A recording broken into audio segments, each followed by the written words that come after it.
Hi. അപ്പോൾ എന്താണെന്ന് മനസ്സിലായിട്ടുണ്ടാവുമല്ലോ അല്ലേ?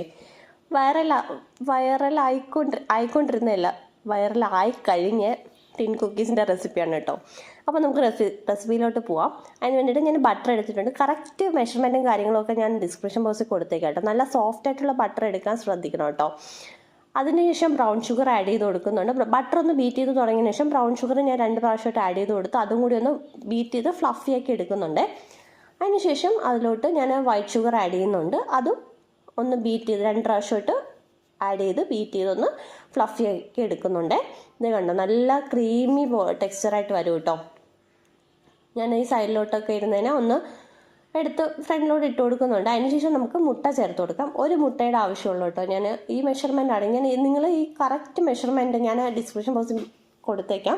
ആ മെഷർമെൻറ്റ് എടുക്കുകയാണെങ്കിൽ നിങ്ങൾക്ക് പെർഫെക്റ്റ് ആയിട്ടുള്ള ടിൻ കുക്കീസ് കിട്ടും കേട്ടോ. ഫ്രണ്ടിൽ നല്ല ക്രിസ്പിയും അകമേ നല്ല ചൂയി ആൻഡ് സോഫ്റ്റ് ആയിട്ടുള്ള ഇത്. അതിനുശേഷം അപ്പോൾ മുട്ട ചേർത്ത് വരെ പറഞ്ഞല്ലേ. ഓക്കെ, മുട്ട ചേർത്തതിന് ശേഷം നമുക്ക് വാനില എസൻസ് ചേർത്ത് കൊടുക്കാം. അതും കൂടെ ചേർത്തൊന്ന് നന്നായിട്ട് ബീറ്റ് ചെയ്തെടുക്കുക.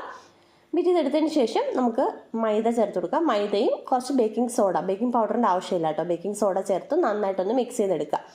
ആദ്യം വിസ്ക് വെച്ച് ഞാൻ മിക്സ് ചെയ്യുന്നുണ്ട്. അത് ശരിയാവാത്തതുകൊണ്ട് ഓഫ് കോഴ്സ് ഞാൻ സ്പാച്ചുലയിലോട്ട് മാറി. സ്പാച്ചുല വെച്ച് മിക്സ് ചെയ്ത് ഇതേ കണ്ടോ, നന്നായിട്ട് മിക്സ് ചെയ്തെടുത്തിട്ടുണ്ട്. അതിനുശേഷം നമ്മുടെ മെയിൻ താരമായ ചോക്കോ ചിപ്സിന് ആഡ് ചെയ്യാം. ചോക്കോ ചിപ്സ് ആഡ് ചെയ്ത് നന്നായിട്ട് മിക്സ് ചെയ്യാം കേട്ടോ. നന്നായിട്ട് മിക്സ് ചെയ്തതിന് ശേഷം നമുക്ക് ഇതൊന്ന് ഫ്രീസറിൽ വയ്ക്കണം. നമ്മൾ ഫ്രിഡ്ജിലോട്ട് വെച്ചൊന്ന് ഫ്രീസ് ആവാൻ വേണ്ടിയിട്ട് ഒരു 15 മിനിറ്റ്, കൂടുതലൊന്നും വേണ്ട, ഒന്ന് ഞാൻ കവർ ചെയ്ത് ഒരു 15 മിനിറ്റ് ഫ്രീസറിലോട്ട് വെക്കുന്നുണ്ട്. ടിൻ കുക്കീസ് എന്ന് പറയുമ്പോൾ നമുക്ക് അറ്റ്ലീസ്റ്റ് കേക്ക് ടിന്നെങ്കിലും വേണ്ടേ. അതുകൊണ്ട് ഞാൻ കേക്ക് ടിന്നാണ് എടുത്തിട്ടുള്ളത്. മറ്റേ ടിന്ന് എൻ്റെ അടുത്ത് ഇല്ല കേട്ടോ. അതുകൊണ്ടാണ് ഞാൻ കേക്ക് ടിന്ന് എടുത്ത് അതിലോട്ട് ഓരോ സ്കൂപ്പായിട്ട് ഞാൻ ഇതുപോലെ എങ്ങനെയാണോ നമ്മൾ വൈറലായി കണ്ടുവരുന്ന ആ രീതിക്ക് തന്നെ നമ്മൾ ഫോളോ ചെയ്യണമല്ലോ. അതുകൊണ്ട് ഞാനും സ്കൂപ്പ് ചെയ്ത് അതിലോട്ട് വെച്ച് കൊടുത്തു. അതിനുശേഷം ഞാൻ കുറച്ചുകൂടി ചോക്കോ ചിപ്സ് ആഡ് ചെയ്ത് കൊടുത്തിട്ടുണ്ട്. ഇത് നിങ്ങളുടെ ഇഷ്ടമാണ്. അതിനുശേഷം എയർ ബബിൾസ് ഒക്കെ തട്ടിക്കളയുക. അപ്പോൾ ഇങ്ങനെ ഇതായിട്ട് വരും കേട്ടോ.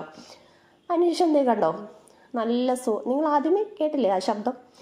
ഫ്രണ്ടിൽ നല്ല ക്രിസ്പിയാണ്, അകമേ നല്ല സോഫ്റ്റാണ് കേട്ടോ. ബേക്ക് ചെയ്യുമ്പോൾ നിങ്ങൾ ശ്രദ്ധിക്കുക, 180 ഡിഗ്രിയിൽ ഒരു 25 മിനിറ്റ്സ് അല്ലെങ്കിൽ 30 മിനിറ്റ്സ് മാക്സിമം ചെയ്താൽ മതി കേട്ടോ. അപ്പോൾ അതൊന്ന് ശ്രദ്ധിക്കുക. അങ്ങനെ എൻ്റെ ടേസ്റ്റർ വന്നിട്ടുണ്ട്. ടേസ്റ്ററിൻ്റെ അഭിപ്രായം ഇപ്പം കേൾക്കാം കേട്ടോ.